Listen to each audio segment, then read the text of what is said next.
Hello, good morning everybody. Last લેક્ચરની અંદર આપણે એક્સ્ટ્રા સમ કરી રહ્યા હતા. લાસ્ટ આપણે આ દાખલાના સ્વરૂપમાં આખો ગણ્યો હતો. આને આપણે એમસીક્યુ તરીકે વાત કરવાની છે કે આ જ દાખલો જો એમસીક્યુમાં પૂછાણો હોય તો આપણે એટલું બધું લખાણ કરવાની જરૂર પડતી નથી કે આખો દાખલો ગણવો પડે આપણે. અને શોર્ટમાં તમે છે એ ગણી શકો, ખૂબ જ ટૂંકમાં ગણી શકો. આના માટે તમારે શું કરવાનું ગણવા માટે? તો કે a b c આમાં cos inverse a cos inverse b cos inverse c બરાબર પાઈ આપ્યું છે. તો a b c ત્રણેય છે એ સમાન ધારી લેવાના તમારે. a બરાબર b બરાબર c લેતા a b c તમે ત્રણેય સમાન ધારી લેશો એટલે b અને c ની જગ્યાએ તમે a મૂકી દો આયા બે જગ્યાએ એટલે 3 વખત cos ઇન્વર્સ a થઈ જાય એટલે 3 cos ઇન્વર્સ a બરાબર પાઈ. તો cos ઇન્વર્સ a બરાબર પાઈ બાય 3. તો a બરાબર cos પાઈ બાય 3. તો a બરાબર આપણને મળ્યા 1/2. a બરાબર 1/2 તો b અને c છે ઈ સમાન જ છે. a b c ત્રણેય તો a b c ત્રણેય બરાબર 1/2. હવે તમારે શું કરવાનું? તો કે અહીંયા જે મૂલ્ય બરાબર ખાલી જગ્યા આપી છે a² + b² + c² બરાબર ખાલી જગ્યા આપી છે. તો આ a b c ની જગ્યાએ 1/2 મૂકી દેશો તમે તો આ મળશે આપણને a² + b² + c². 1/2 નો વર્ગ કરશું એટલે 1/4 + 1/4 + 1/4 બરાબર આ મળ્યા આપણને 3/4. મતલબ આ જે આપણને રકમમાં આપેલો ભાગ છે એનું મૂલ્ય 3/4 મળ્યું છે. તો હવે નીચે ઓપ્શનમાં આપણે જોવાનું abc ની જગ્યાએ તમારે 1/2 મૂકવાના અને કેમાં 3/4 આવી જાય છે કે આપણો જવાબ થઈ જશે. તો 1/1 આપણે જો મૂકતા જાય તો આ a વિકલ્પ છે એની અંદર 2abc બરાબર 2 * 1/2 * 1/2 * 1/2 આ 2 કેન્સલ કરીએ તો આ 1/4 મતલબ 3/4 નથી મળ્યા એટલે આપણો વિકલ્પ નથી. પછી b ની અંદર મૂકીએ તો b ની અંદર તો 1 જ છે તો 1 તો થશે નહીં એટલે આ પણ નથી. અને c વિકલ્પ છે એમાં 1 - 2abc છે એની અંદર મૂકીએ તો 1 - 2 * 1/2 * 1/2 * 1/2 આ એક 2 કેન્સલ કરીએ તો 1 - 1/4 એટલે 3/4. તો જોઈ શકાય છે કે આપણને c વિકલ્પ છે એની અંદર 3/4 મળી ગયા છે. મતલબ c છે એ સાચો વિકલ્પ છે. આની અંદર ચોથામાં કદાચ 1/2 1/2 1/2 મૂકશો એટલે 1/8 થશે, 3/4 થશે નહીં. એટલે c છે એ આપણો સાચો વિકલ્પ મળ્યો. એટલે c is the right option. તો વિદ્યાર્થી મિત્રો તમે જોઈ શકો છો કે ખૂબ જ શોર્ટ કેલ્ક્યુલેશનની અંદર તમે છે એ આ દાખલાનો આન્સર લઈ આવી શકો છો MCQ ની અંદર. આ તો તમને ખ્યાલમાં આવે એટલા માટે બી આટલી કેલ્ક્યુલેશન કરી. નહીં તો પેન બી તમારે ચલાવવાની જરૂર નથી રહેતી. ખાલી એટલું જ જોવાનું કે આ ત્રણ પદ અહીંયા ડાબી બાજુમાં ત્રણ પદ જ આપ્યા છે. સામે પાઈ હોય અથવા π/2 હોય અથવા 3π/2 કાંઈ પણ આપ્યું હોય આપણને. તો અહીંયા ત્રણ પદ abc સમાન ધારી લ્યો એટલે ત્રણેય પદ સરખા થઈ જાય એટલે 3 વડે સામે ભાગી નાખવાના. એટલે અહીં પાઈ છે તો એને ભાગ્યા 3 કરીએ એટલે π/3 થશે. અને cos વિધેય છે cos ઓલી બાજુ જશે એટલે cos π/3 ની વેલ્યુ શું થાય તો કે 1/2. 1/2 છે abc બરાબર 1/2 થઈ ગયા. તો આ ત્રણેયમાં 1/2 1/2 1/2 એનો વર્ગ કરો એટલે 1/4 + 1/4 + 1/4 એટલે 3/4 થઈ ગયા. હવે 3/4 થયા. હવે આ 1/1 ઓપ્શનમાં મૂકતા જાવ એટલે મૂકતા જશો એટલે તમને c ની અંદર એનો આન્સર મળી જાય. તો આમાં જરાય પણ પેન હલાવવી પડે નહીં. પણ એક વખત શીખીએ ત્યારે આપણે થોડું જોવું પડે કે કઈ રીતે કરવાનું હોય છે. બાકી એકદમ આસાનીથી થઈ જશે. હવે તેના જેવો જ દાખલો છઠ્ઠો છે. જો cot inverse x + cot inverse y + cot inverse 1/z બરાબર π/2. તો આપણે સાબિત કરવાનું છે xy + yz + zx બરાબર 1. તો અહીંયા ત્રણેય પદ બરાબર આલ્ફા બીટા ગામા તમે ધારી લ્યો. આલ્ફા બીટા ગામા ધાર્યા પછી cot ઇન્વર્સ 1/x છે એટલે એની જગ્યાએ આપણે વ્યસ્તના સૂત્રની મદદથી tan ઇન્વર્સ x મૂકી શકીએ. અહીંયા tan ઇન્વર્સ y અને અહીંયા tan ઇન્વર્સ z. પછી tan ઇન્વર્સ સામે લઈ જાય એટલે x બરાબર tan આલ્ફા, y બરાબર tan બીટા અને z બરાબર tan ગામા. હવે આ આખું જે આપ્યું છે એ આપણે આખું લીધું એના ત્રણેય બરાબર આલ્ફા બીટા ગામા આપણે મૂકી દીધા બરાબર π/2. એક ગામા છે એને સામે લઈ જાવ, કોઈ પણ ને સામે લઈ જઈ શકો. આપણે ગામાને સામે લઈ જઈએ તો માઈનસ ગામા એટલે આલ્ફા + બીટા બરાબર π/2 માઈનસ ગામા. બે બાજુ tan વિધેય લગાડી દીધું છે આપણે. હવે tan આલ્ફા + બીટા બરાબર tan π/2 માઈનસ ગામા એટલે વિધેય બદલાઈ જશે. tan નું cot થઈ જશે એટલે cot ગામા π/2 છે એટલે. હવે અહીંયા ડાબી બાજુએ tan નું સૂત્ર લગાડો એટલે tan આલ્ફા + બીટા નું સૂત્ર tan alpha + tan beta / 1 - tan alpha * tan beta બરાબર આ cot છે એને પણ tan માં કન્વર્ટ કરો એટલે 1/tan ગામા લખી શકીએ. હવે tan આલ્ફા tan બીટા અને tan ગામા ની જગ્યાએ x y અને z મૂકી દેશું આની અંદર તો આપણને આવું મળશે સ્વરૂપ x y ના છેદમાં 1 xy બરાબર 1/z. હવે ચોકડી ગુણાકાર કરી નાખીએ. ઓલો z છે એ અહીં ગુણી દે, 1 xy સામે ગુણી દે, તો આ z અહીંયા ગુણાશે તો શું થશે? તો કે xz yz બરાબર 1 xy. એમાંથી xy આ બાજુ લઈ લઈએ આપણે, તો xy પ્લસ થઈ જશે, xy yz zx બરાબર 1, જે આપણે સાબિત કરવાનું હતું. તો મિત્રો જોઈ શકો છો કે મેથડ બધામાં એક સરખી જ રહેશે, પણ સાબિત આ રીતે આમાં 10 વિધેય લગાડીને આપણે આખું મેળવવું પડશે આ રીતે. હવે આ જ દાખલો છે એ આપણને MCQ માં પૂછાણો હોય અને અહીંયા ખાલી જગ્યા મૂકી દીધી હોય એકની જગ્યાએ, તો એકની જગ્યાએ ખાલી જગ્યા મૂકી દઈએ અને ઓપ્શન આપણને આપ્યા હોય તો તમારે શું કરવાનું કે આ ત્રણેય ના બેઝ કરી નાખો એટલે tan ઇન્વર્સ માં થઈ ગયા. હવે 3 વખત xyz સમાન ધારી લ્યો એટલે 3 વખત પદ થશે, 3 વડે માં સામે ભાગી નાખો એટલે π/6 અને tan ઓલી બાજુ લઈ જશો એટલે tan π/6. tan π/6 નું મૂલ્ય શું થશે? તો કે tan π/6 is 1/√3. તો 1/√3 આ ડાબી બાજુ આખું છે એમાં મૂકો એટલે 1/√3 * 1/√3 એટલે 1/3. એવી જ રીતે આ બે જગ્યાએ 1/3 થશે, અહીંયા મૂકશો 1/√3 એટલે 1/3. એટલે 3 વખત 1/3 + 1/3 + 1/3 આવું થશે. 1/3 + 1/3 + 1/3 એટલે છેદ તો સરખો જ છે એટલે અંશનો સરવાળો થાય તો 3/3 1, જે આપણો આન્સર મળી ગયો આપણને. તો ખૂબ જ સરળતાથી તમે MCQ ની અંદર આ બધા દાખલા આસાનીથી કરી શકો, આટલું ગણતરી કરવાની પણ જરૂર પડે નહીં. તો નોટ ડાઉન કરી લ્યો અને પછી એક બે હજી એવા પણ દાખલાઓ આપણે ફરી પાછા MCQ માટે જોઈએ. ચાલો વિદ્યાર્થી મિત્રો, એના પછીનો MCQ સાતમો છે tan inverse of x + tan inverse y + tan inverse z બરાબર π. તો x + y + z બરાબર ખાલી જગ્યા આપી છે. તો વિકલ્પ એના આ પ્રમાણે આપ્યા છે આપણને. હવે આની અંદર આપણે ટૂંકી રીતે કરીએ તો આ ત્રણ પદમાં xyz આપણે સમાન ધારી લઈએ. xyz સમાન ધારી લેશું, x = y = z ધારી લેવાના તમારે. x = y = z લેતા એટલે આ થશે y અને z ની જગ્યાએ x મૂકી દેશો એટલે 3 tan inverse x બરાબર π. તો tan inverse x બરાબર π/3, તો x બરાબર tan π/3, તો x બરાબર થશે √3.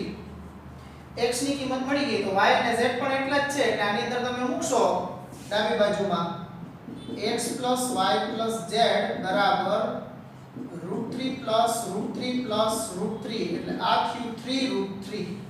એટલે આનું મૂલ્ય આપણને 3√3 મળ્યો. અને નીચેના ઓપ્શનમાં આપણે કિંમતો મૂકતી જવાની, x y z ની જગ્યાએ √3, કેમાં આપણને 3√3 મળી જાય છે, એ આપણો આન્સર થઈ જશે. તો આની અંદર પહેલામાં મૂકશો તો √3 એટલે 3√3 થઈ ગયું એટલે આ જ આપણો જવાબ છે. આ 1 તો છે નહીં, પછી અહીં 2 અને √3 એટલે આ 6√3 થશે અને અહીંયા કરશો એટલે √3 નો વર્ગ ને √3 નો વર્ગ એટલે 3 + 3 + 3 એટલે 9 થશે. એટલે આ જવાબ પણ નથી, આ નહીં.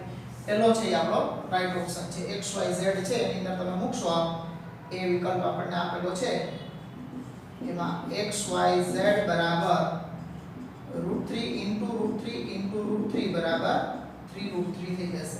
એટલે એ છે એનો સાચો જવાબ થઈ જશે. હવે એના જેવો જ છે આઠમો દાખલો છે. હવે આની અંદર એક ચલ વધારે આવે છે. x y z તો આવે જ છે, સાથે સાથે r પણ આવે છે. tan inverse yz ના છેદમાં xr, tan inverse zx ના છેદમાં yr અને tan inverse xy ના છેદમાં zr બરાબર π/2. તો x² + y² + z² બરાબર ખાલી જગ્યા. આ પ્રમાણે આપણને વિકલ્પો આપેલા હોય તો આની અંદર પણ તમારે કામ તો ઈ જ કરવાનું છે. x y z સમાન ધારી લેવાના, x y z બરાબર સમાન લેતા. હવે r છે તો r નું કોઈક નિશ્ચિત મૂલ્ય લઈ લેવાનું.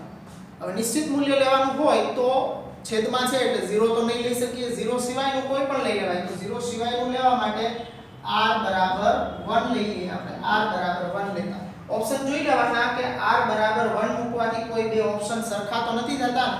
જો સરખા થતા હોય તો r નું મૂલ્ય થોડું બદલાવાનું, નહીં તો જરૂર રહેતી નથી. બાકી r નું મૂલ્ય છે એ 1 લેશો એટલે 1 થી થઈ જાય. તો આ ત્રણ પદ છે તો ત્રણેય પદ સરખા થઈ જાય. આમાં x y z સરખા થશે એટલે 3 વખત tan inverse આ બધે x મૂકી દો એટલે x * x * r ની જગ્યાએ 1 બરાબર π/2. તો આ એક x ઉડી જશે તો આ 3 ઓલી બાજુ લઈ જાવ તો tan inverse x બરાબર π/6.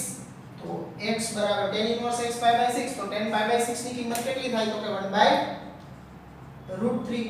1/√3 આપણને x y z સમાન મળી ગયા તો આની અંદર મૂકીએ આપણે તો 1/√3 1/√3 1/√3 એટલે 1/3√3 થાય.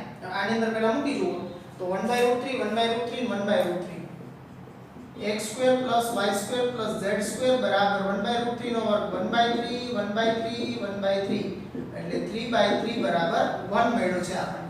x² y² z² આ ડાબી બાજુ જે આ છે બરાબર ખાલી જગ્યા જે આપી છે તો ડાબી બાજુમાં આપણે xyz ની જગ્યાએ 1/√3 મૂક્યા તો આપણને એનો મૂલ્ય છે 1 મળ્યું. હવે આની અંદર xyz ની જગ્યાએ 1/√3 મૂકવાના અને r બરાબર 1 મૂકતા ક્યાં આપણને જવાબ 1 મળી જાય છે એ આપણો આન્સર થઈ જશે. તો આની અંદર 1/√3 1/√3 1/√3 મૂકશો તમે એટલે 1/3√3 થશે. મતલબ આ તો જવાબ નથી આપણો. r² r બરાબર 1 મૂકશો એટલે 1 નો સ્ક્વેર 1 આમાં આવી ગયા છે 1 આપણે. હવે આમાં પણ મૂકશો એટલે 2/3√3 થશે. અહીંયા 1 મૂકશો એટલે આ 2 થશે. મતલબ કે b છે એ આપણો રાઈટ આન્સર છે. એટલે આ રીતે તમે ટૂંકમાં આ દાખલાઓ કરી શકો. આની અંદર તમે નિશ્ચિત કિંમતો xyz સમાન ધારી લેવાના અને r આવે તો r બરાબર 1 લઈ લ્યો તો તમે આસાનીથી એમાં એનું આન્સર છે ખૂબ જ ઝડપથી મેળવી શકો. એમાં કોઈ પણ પ્રકારની બીજી કેલ્ક્યુલેશન તમારે કરવાની જરૂર પડે નહીં. ચાલો એના પછીનો એક દાખલો જોઈએ આપણે કે જો a b c 0 એટલે કે a b c ત્રણેય ધન છે અને c કરતા b મોટા છે b કરતા a મોટા છે તો સાબિત કરો કે આ ત્રણેય કોટ ઇન્વર્સ માટે બરાબર પાઈ સાબિત કરવાનું છે આપણે. તો હવે આની અંદર આપણે જોઈએ તો આ ત્રણેય માટે a માઈનસ મોટી કિંમતમાંથી નાની કિંમત બાદ થાય તો બાદબાકી ધન મળે આપણને. પણ નાની કિંમતમાંથી મોટી કિંમત બાદ કરશું તો બાદબાકી ઋણ મળે. તો ત્યારે આ આખું જે પદ આપ્યું છે એના માટે આનો ઉપયોગ કરીએ કે જો a b c 0 તો a minus b greater than 0 b minus ca greater than 0 થાય પરંતુ c minus a less than 0 થાય. હવે અંશ તો ત્રણેયમાં a અને b ધન જ છે ને વત્તા 1 થાય એટલે અંશ તો બધાયના ધન જ થાય. છેદ જો ઋણ થાય તો આખું પદ ઋણ થાય. તો a માંથી b બાદ થયા તો a મોટા છે b કરતા એટલે આ ધન થાય. b કરતા b છે એ c કરતા મોટા છે એટલે આ ધન થાય. પણ અહીંયા c માઈનસ એટલે નાના છે એમાંથી મોટા બાદ થયા છે એટલે અહીંયા ઋણ થયું છે. તો ત્રીજા પદ માટે આપણે કરવું પડે. તો એના માટે આપણે લેફ્ટ હેન્ડ સાઈડ આખું પદ લઈ cot inverse of ab + 1 upon a minus b plus cot inverse bc + 1 upon b minus c અને plus cot inverse ca + 1 by c minus a બરાબર. હવે આ બે પદમાં વાંધો નથી. ત્રીજું પદ છે એની અંદર આપણે સૂત્ર હવે આને વ્યસ્તના સૂત્રની મદદથી ફેરવી નાખીએ. tan ઇન્વર્સ ને cot ઇન્વર્સ ને tan ઇન્વર્સ માં ફેરવી નાખીએ તો વ્યસ્ત થઈ જશે એટલે tan ઇન્વર્સ આ ધન છે અંદર તો tan ઇન્વર્સ માટે સીધું જ ખાલી વ્યસ્ત જ કરવા પડે. 1 plus ab લખી નાખીએ અને પ્લસ આયા પણ એ જ રીતે tan inverse of b minus c ના છેદમાં 1 plus bc. હવે આયા એક ધ્યાન રાખવાનું છે આપણે. આયા c minus a છે એટલે આ ઋણ થયું. જો અંદરનું પદ ઋણ હોય તો આપણે cot ઇન્વર્સ માંથી tan ઇન્વર્સ માં કન્વર્ટ કરીએ તો પાઈ પ્લસ કરવો પડે. એટલે આયા છે આપણે plus tan inverse c minus a ના છેદમાં 1 plus ca વત્તા પાઈ કરવો પડે. એના રીઝનમાં આપણે લખીએ કે જો x less than 0 હોય તો cot ઇન્વર્સ 1 upon x બરાબર tan ઇન્વર્સ x plus પાઈ થાય. આ કારણે આપણે અહીંયા પાઈ મૂકવો પડશે. હવે આની અંદર આપણે સૂત્ર છે આપણી પાસે tan inverse a minus b upon 1 plus ab ની જગ્યાએ આપણે લખી શકીએ tan inverse a minus tan inverse b પછી વત્તા આની જગ્યાએ લખી શકીએ tan inverse b minus tan inverse c અને વત્તા આ છેલ્લું પદ છે એની જગ્યાએ પણ લખી શકીએ tan inverse c minus tan inverse a વત્તા આ પાઈ છે એનો. તો તમે જોઈ શકશો tan ઇન્વર્સ a પ્લસ અને tan inverse a minus tan inverse b minus અને tan ઇન્વર્સ b પ્લસ આ માઈનસ આ પ્લસ બધું કેન્સલ થઈ જશે. ખાલી આ એક પાઈ વધશે તો આનો જવાબ પાઈ આપણને મળી ગયો. તો રાઈટ હેન્ડ સાઈડ થશે. એટલે આ રીતે આપણે ધ્યાન લેવું પડે. જે કન્ડિશન આપણને આપી હોય આ a b c 0 તો આ કન્ડિશન પ્રમાણે પાઈ આવશે. જો આ કન્ડિશન આપી ન હોય તો તમે સીધો વ્યસ્ત કરી નાખો તો તમને આ બધું કેન્સલ થઈ જશે તો જવાબ 0 મળી શકે આપણને. જો આ કન્ડિશન નો આપી હોય તો આ એપી છે એટલે c માઈનસ એ ઋણ થાય અને ઋણ થાય એટલે અહીંયા જ્યારે વસ્તુનું સૂત્ર વાપરીએ ત્યારે y પ્લસ કરવા પડે એટલે આ ખાસ ધ્યાનમાં લેવાનું છે. તો નોટ ડાઉન કરી લ્યો અને પછી આપણે આગળ જોઈએ બીજા.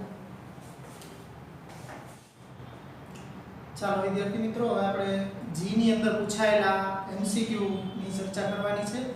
તો બીજા ચેપ્ટર ત્રિકોણમિતિ પ્રતિવિધેયોમાંથી પણ છે એ મોસ્ટલી પૂછાતો હોય છે એક ક્વેશ્ચન. તો sin inverse x 2 tan inverse x હોય તો શક્ય ઉકેલોની સંખ્યા ખાલી જગ્યા છે. અહીંયા આપણને એક સમીકરણ આપ્યું છે, એનો ઉકેલ પૂછ્યા છે. કેટલા શક્ય ઉકેલ આપણને મળી શકે?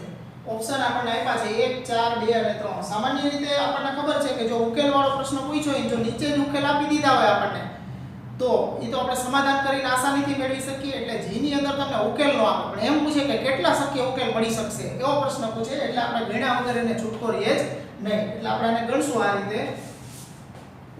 આપણને આપ્યું છે sin inverse x 2 tan inverse x. હવે આ sin છે ને સામે લઈ જાઓ તો x sin ઇન્વર્સ સામે જશે એટલે sin 2 tan ઇન્વર્સ x મળશે. હવે tan ઇન્વર્સ x બરાબર આપણે થીટા લઈ tan ઇન્વર્સ x બરાબર થીટા લેશું એટલે x બરાબર tan થીટા. આની અંદર મૂકી દેશું તો x બરાબર sin tan ઇન્વર્સ x ની જગ્યાએ થીટા એટલે sin 2 થીટા થઈ જશે. આ હવે sin 2 થીટા નું સૂત્ર tan ના સ્વરૂપમાં એટલે શું થશે તો કે 2 tan થીટા ના છેદમાં 1 પ્લસ tan સ્ક્વેર થીટા.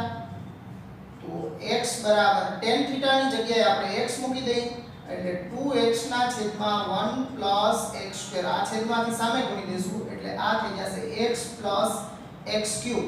આ 1 x એટલે x અને 1 x x સ્ક્વેર એટલે x ક્યુબ બરાબર 2x. હવે 2x છે એને પણ આ બાજુ લઈ આવીએ આપણે એટલે x ક્યુબ. આ x 2x થશે એટલે આ બાજુ થશે ખાલી x બરાબર 0. બેમાંથી x કોમન કાઢી લે એટલે x સ્ક્વેર 1 બરાબર 0. તો x બરાબર 0 અથવા x સ્ક્વેર 1 બરાબર 0 તો x સ્ક્વેર બરાબર 1 તો x બરાબર +or -1. ત્રણ આપણને ઉકેલ મળ્યા છે. તો આપણે આ ત્રણેય ઉકેલ છે એ એક્ચ્યુઅલી આપેલા સમીકરણનું સમાધાન કરે છે કે નહીં ચેક કરી લેવાનું, કારણ કે એકાદો પણ ન કરતો હોય તો આપણો જવાબ બદલી જાય. એટલે જો 0 મૂકો આની અંદર તો sin ઇન્વર્સ 0 ય 0 થાય, tan ઇન્વર્સ 0 ય 0 થાય એટલે ડાબી બાજુ બરાબર જમણી બાજુ ઓકે છે. હવે 1 +1 મૂકશો એટલે આ જમણી બાજુમાં થશે, ડાબી બાજુમાં થશે sin ઇન્વર્સ 1 એટલે π/2 બરાબર આની અંદર તમે 1 મૂકશો એટલે tan ઇન્વર્સ 1 એટલે π/4. તો આ બે કેન્સલ થશે એટલે π/2 બરાબર π/2 એમાં પણ મળી જશે આપણને. અને ત્રીજો ઉકેલ -1 છે તો sin ઇન્વર્સ -1 એટલે -π/2 થશે અને 2 tan ઇન્વર્સ -1 એટલે -π/4 થશે. તો -π/4 તો આમાં પણ બે કેન્સલ એટલે -π/2 બરાબર -π/2. એનો મતલબ કે ત્રણે ત્રણ જે આપણને ઉકેલ મળ્યા છે એ ત્રણે ત્રણ ઉકેલ છે એ આપેલા સમીકરણનું સમાધાન કરે છે. તો આપણો રાઈટ ઓપ્શન છે એ ડી થયો કે ભાઈ ડી. એના ત્રણ શક્ય ઉકેલ આપણને મળે છે. પણ શક્ય ઉકેલ મળ્યા પછી ખાસ મિત્રો ચેક કરવાનું નહીં ભૂલવાનું. આપેલા સમીકરણની અંદર મળેલા ઉકેલ મૂકી અને ડાબી બાજુ જમણી બાજુ સરખી આવે છે કે નહીં ચેક કરી લેવાનું. ઈ ચેક થઈ જાય પછી જ આપણા જેટલા ઉકેલ મળ્યા છે એ સાચા ઉકેલ કહેવાય. બની શકે કે એકાદો ઉકેલ ન પણ કદાચ સમાધાન કરતો હોય તો ત્રણને બદલે બે ઉકેલ થઈ જાય આપણા, એટલે ચેક કરવાનું નહીં ભૂલવાનું. ચાલો એના પછી આપણને G 2013 ની અંદર જ આ બીજો પ્રશ્ન પણ પૂછાણો છે. XYZ સમાંતર શ્રેણીમાં હોય અને tan inverse x, tan inverse y અને tan ઇન્વર્સ z પણ સમાંતર શ્રેણીમાં હોય તો નીચેનામાંથી કયો વિકલ્પ છે એ સાચો થશે. XYZ નો આ રીતે આપણને ગુણોત્તરના સ્વરૂપમાં આપ્યા છે. તો અહીંયા આપણે લઈએ કે જો XYZ સમાંતર શ્રેણીમાં હોય તો આપણે શું લખી શકીએ તો કે વચ્ચેના પદના બમણા પહેલા ત્રીજાના સરવાળા જેટલા થાય. એટલે કે 2y = x + z. આને આપણે એક નંબર આપી દઈએ. હવે એના પછીના જે tan ઇન્વર્સ વાળા ત્રણેય પદ આપ્યા છે ઈ ત્રણેય પણ સમાંતર શ્રેણીમાં છે. એટલે એના માટે આપણે વિધાન કરીએ તો જો tan inverse x, tan inverse y અને tan ઇન્વર્સ z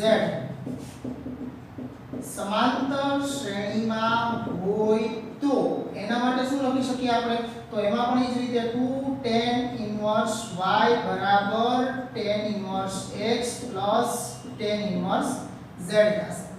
તો ડાબી બાજુએ 2 tan ઇન્વર્સ y છે તો એના ઉપર 2 tan ઇન્વર્સ વાળું સૂત્ર લગાડીએ તો tan inverse 2 tan inverse y = tan inverse of 2y / 1 minus y² થશે અને સામે tan ઇન્વર્સ નું સરવાળા સૂત્ર લગાડો એટલે tan inverse of x z ના છેદમાં 1 માઈનસ x z. હવે બે બાજુથી આપણે tan ઇન્વર્સ દૂર કરી નાખીએ એટલે 2y ના છેદમાં 1 માઈનસ y² બરાબર x z ના છેદમાં 1 માઈનસ xz આપણને મળી ગયું છે. હવે મિત્રો અહીંયા 2y છે એની જગ્યાએ હું x z અહીં મૂકી શકું તો અહીંયા થઈ જશે x z ના છેદમાં 1 માઈનસ y² બરાબર x z ના છેદમાં 1 માઈનસ xz. તો આ x z બે બાજુથી કેન્સલ કરી નાખો બે બાજુ વ્યસ્ત કરશો એટલે તમને આ પ્રમાણે મળી જશે 1 માઈનસ y² બરાબર 1 માઈનસ xz.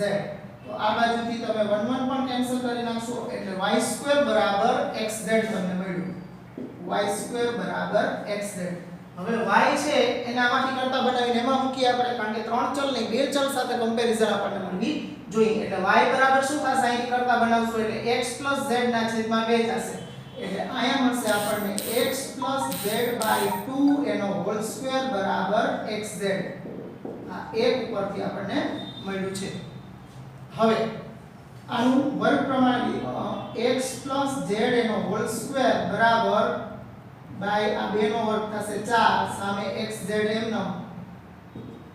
હવે આનું વિસ્તરણ કરી નાખીએ 4 સામે ગુણીને તો x² + 2xz + z² બરાબર 4xz. ભાઈ 4xz આ બાજુ લઈ લેશો એટલે 2xz - 4xz એટલે -2xz થશે. તો -2xz + z² બરાબર 0. તો આ પૂર્ણવર્ગ ત્રિપદી થઈ ગઈ એટલે મને x - z હોલ સ્ક્વેર બરાબર 0. બે બાજુ વર્ગમૂળ લઉં તો x - z બરાબર 0 તો x બરાબર z આપણને અહીંથી મળી ગયું છે. x બરાબર z આપણને મળ્યું છે. હવે x બરાબર z છે ઈ સમીકરણ 1 માં મૂકી દેશો તમે તો સમીકરણ 1 માં x બરાબર z લેતા આપણને શું મળશે આની અંદર x ની જગ્યાએ z મૂકી દઉં તો 2y બરાબર z + z તો 2y બરાબર 2z 2 કેન્સલ કરીએ તો y બરાબર z. અહીંથી આપણને y બરાબર z મળી ગયું એટલે x બરાબર z અને y બરાબર z તો બેને કમ્પેર કરીએ તો x બરાબર y બરાબર z આ આપણો સાચો વિકલ્પ મળી ગયો આપણને. એટલે મતલબ a છે એનો સાચો વિકલ્પ છે. મતલબ થોડુંક g ની અંદર પૂછાતા હોય થોડા કેલ્ક્યુલેટિવ હોય એક જ ટૂંકમાં સાવ ન થઈ જાય. અમુક MCQ સહેલા પણ હોય છે બાકી થોડી કેલ્ક્યુલેશન તો તમારે એની અંદર કરવી જ પડે. તો આઈ હોપ બે MCQ છે એ તમને સારી રીતે સમજાઈ ગયા છે. નોટ ડાઉન કરી લ્યો પછી આપણે આગળ કરીએ બીજા. ચલો વિદ્યાર્થી મિત્રો બે MCQ આપણે જીના કર્યા હતા. હવે એમાં ત્રીજો tan ઇન્વર્સ ઓફ cot 43π/3 બરાબર ખાલી જગ્યા જી 2014 ની અંદર આ પૂછાઈ ગયો છે. ઓપ્શન આપણને આ પ્રમાણે આપ્યા છે. તો આવા દાખલા આપણને જોતા તો સહેલા લાગે પણ આની અંદર થોડું ધ્યાન રાખવું પડે. દેખાવમાં સહેલો છે પણ થોડું કામ આની અંદર આ પ્રમાણે કરવું પડશે. 43π/3 તો પહેલા આપણે ખૂણાને હળવો બનાવી લઈએ તો tan ઇન્વર્સ ઓફ cot આયા 10 છેદમાં 4 છે 10 ચોક 40 એટલે 10 પાઈ વત્તા 43 કરવા માટે 3π/4 બરાબર tan ઇન્વર્સ ઓફ cot. હવે 10 પાઈ છે એનું આવર્તમાન થશે એને દૂર કરી નાખશો એટલે 3π/4 વધશે.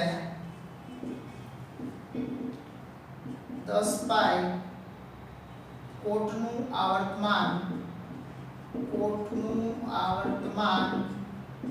10 પાઈ દૂર કરતા એનું આવર્તમાન આપણે કાઢી નાખ્યું છે. હવે 12 tan ઇન્વર્સ અને અંદર કોટ છે તો આપણે કન્વર્ટ કરવા પડશે. એના માટે આપણે આગળ કાં તો આગળનું વિધેય કન્વર્ટ કરવાનું કાં તો પાછળ. હું આગળનું વિધેય કન્વર્ટ કરી નાખું તો π/2 - tan ઇન્વર્સ ઓફ સોરી આ કોટ ઇન્વર્સ થઈ જશે કોટી સૂત્રની મદદથી કોટ ઇન્વર્સ ઓફ cot 3π/4 તો આ π/2 માઈનસ cot ઇન્વર્સ આ 3π/4 છે બીજા ચલમાં cot ઇન્વર્સના વિસ્તારમાં જ છે 0 થી π ની વચ્ચે આવી જાય એટલે 3π/4 થશે. હવે આનો લસા લઈ લઈએ આપણે એટલે 4 લસા થશે તો અહીંયા 2 વડે ગુણી દઈએ 2π - 3π/4 બરાબર -π/4 એટલે -π/4 સી વિકલ્પ છે આપણો સાચો જવાબ થશે। એટલે મિત્રો અહીંયા આપણે પહેલા છેદનો સાથે ભાગ ચલાવ્યો 10 ચોક 40 વત્તા 40 ક્યાં 43 કરવા માટે 3π/4 કર્યા છે, પછી 10π નું આવર્તમાની કાઢી નાખ્યો એટલે 3π/4 વધ્યા। હવે આ tan ઇન્વર્સ અને cot ઇન્વર્સ કોટ છે તો tan ઇન્વર્સ ને બદલાવી નાખ્યું π/2 - cot ઇન્વર્સ કરીને કોટી સૂત્રની મદદથી। એટલે હવે cot ઇન્વર્સ અને cot કેન્સલ થશે કારણ કે 3π/4 cot ઇન્વર્સ ના વિસ્તારમાં છે તો અહીં 3π/4 પછી એનો લસા લઈ અને આપણે મેળવો તો -π/4 મળ્યા। ચાલો વિદ્યાર્થી મિત્રો એના પછીનો ચોથો છે જી 2019 ની અંદર પૂછાઈ ગયો છે cos inverse x - cos inverse y/2 બરાબર આલ્ફા છે તો 4x² - 4xy cos આલ્ફા વત્તા y² બરાબર શું થશે? નીચે આપણે આ પ્રમાણે વિકલ્પો આપ્યા છે તો લઈ આપણે આખું પદ જે આપણને આપ્યું છે cos inverse x - cos inverse y/2 બરાબર આલ્ફા। હવે આમાંથી છે એ cos ઇન્વર્સ આ માઈનસ વાળું પદ સામે લઈ જાઓ તો cos ઇન્વર્સ x બરાબર alpha plus cos inverse y/2। હવે cos ને પણ સામે લઈ જાઓ એટલે x બરાબર cos alpha plus cos inverse y/2। હવે સામે આપણે આને આલ્ફા અને આને આપણે બીટા ગણીએ તો cos આલ્ફા પ્લસ બીટા ના સૂત્ર પ્રમાણે cos આપણે સૂત્ર લગાવીએ એટલે cos alpha cos of cos inverse y/2 plus છે તો માઈનસ થશે sin alpha sin of cos inverse y/2 મેળવ્યું આપણે। તો આ x બરાબર cos આલ્ફા એમનો cos ઇન્વર્સ ને cos કેન્સલ થશે આ y/2 માઈનસ sin આલ્ફા એમનો અહીંયા sin છે ને અંદર cos ઇન્વર્સ છે એટલે અંદરના વિધેયને આંતર સંબંધથી આપણે ફેરવવું પડશે એટલે આ sin આલ્ફા એમનો અને આ sin ઓફ આને sin ઇન્વર્સ માં ફેરવું તો √1 - x² પ્રમાણે 1 - y/2 એનો સ્ક્વેર એટલે y²/4 થશે। તો આ x બરાબર cos alpha y/2 minus sin alpha હવે sin ને sin ઇન્વર્સ કેન્સલ થશે આને અહીંયા ગુણી દો તો આ થશે √4 - y²/4 નું વર્ગમૂળ 2 બેયના છેદમાં 2 છે એટલે લસાઅના 2 સામે ગુણી દો એટલે 2x બરાબર cos આલ્ફા y તો આને આમ લખી નાખીએ આપણે y cos alpha minus sin alpha √4 - y²। હવે y cos આલ્ફા છે એને પણ આ બાજુ લઈ લઈએ એટલે 2x - y cos આલ્ફા બરાબર sin આલ્ફા √4 - y²।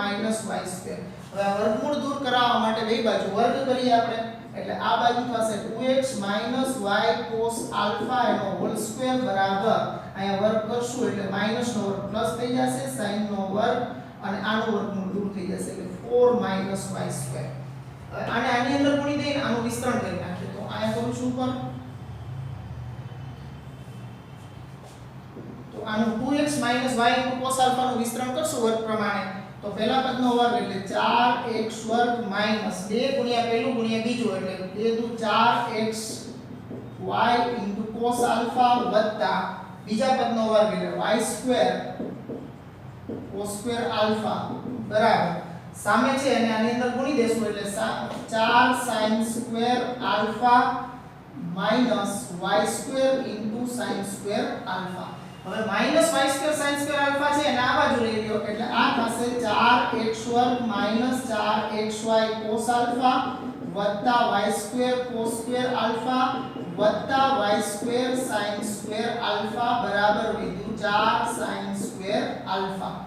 તો આ 4x² - 4xy cos આલ્ફા વત્તા હવે જો આ બે પદ છે એમાંથી તમે y² કોમન કાઢી લેશો એટલે નિત્યસમ થઈ ગયું cos² આલ્ફા sin² આલ્ફા એટલે 1 એટલે ખાલી y² થઈ ગયું તો બરાબર 4 sin² આલ્ફા વધ્યું છે આ જ આપણો જવાબ થઈ ગયો તો 4 sin² આલ્ફા એ છે એ આપણો આન્સર થઈ ગયો। તો આની અંદર પણ થોડી આપણે આ રીતે કેલ્ક્યુલેશન કરવી પડે તો નોટ ડાઉન કરી લ્યો મિત્રો। તો આજનું સેશન આપણે અહીંયા સુધી રાખીએ। હવે આના પછી છે એક થોડા જીના અને થોડા લૂચકેલમાં પૂછાઈ ગયેલા MCQ જે એક વખત એક પીરિયડની અંદર જોઈ જશું આપણે। તો નોટ ડાઉન કરી લ્યો। ગુડ બાય, આવજો મિત્રો।